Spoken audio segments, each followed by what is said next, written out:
Bonjour à tous. Alors aujourd'hui, je voulais vous parler des procédés d'obtention d'une huile essentielle, c'est-à-dire comment, à partir d'une plante, on arrive à obtenir une huile essentielle.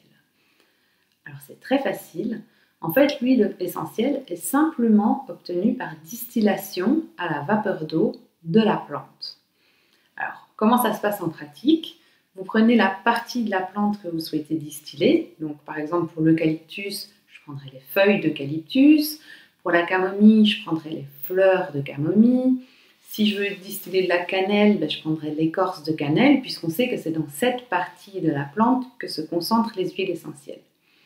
Donc, je prends cette partie de plante, par exemple les feuilles d'eucalyptus, que je mets dans une grande cuve en acier inoxydable, qui s'appelle aussi alambic.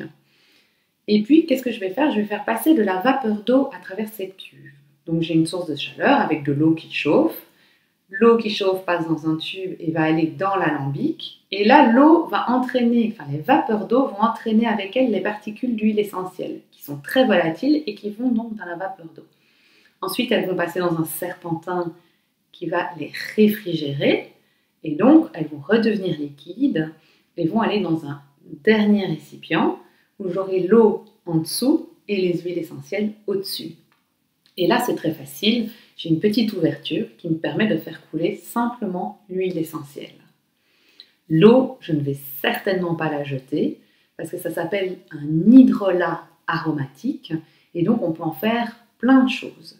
Il y a des hydrolats qu'on peut utiliser en cosmétique, il y a d'autres hydrolats qu'on peut utiliser en cuisine. Par exemple, si vous prenez le bleuet, l'hydrolat de bleuet, il est utilisé comme décongestionnant pour les yeux. L'hydrolat de camomille également. Si on prend la fleur d'oranger, aussi appelée néroli, l'hydrolat, donc ce qu'on va récolter dans l'eau, on l'utilise en pâtisserie. Tout le monde connaît l'eau de fleur d'oranger. Voici la manière pour obtenir les huiles essentielles. Après, il y a un autre procédé d'obtention pour ce qu'on appelle des essences et non pas des huiles essentielles. Donc, à tort, on parle de huile essentielle de citron, huile essentielle de pamplemousse, huile essentielle d'orange. Il faut savoir que ce ne sont pas des huiles essentielles à proprement parler, parce qu'elles ne sont pas obtenues par distillation à la vapeur d'eau. On parle d'essences. Comment est-ce qu'on fait pour les obtenir? On prend le zeste, que ce soit du citron, du pamplemousse, on le presse à froid et on récolte une solution. Et c'est cette solution qu'on va appeler essence. Donc maintenant, vous pourrez corriger tout le monde en leur disant qu'on ne parle pas d'une huile essentielle de citron, mais d'une essence de citron. Voilà, j'espère que cette vidéo vous sera utile.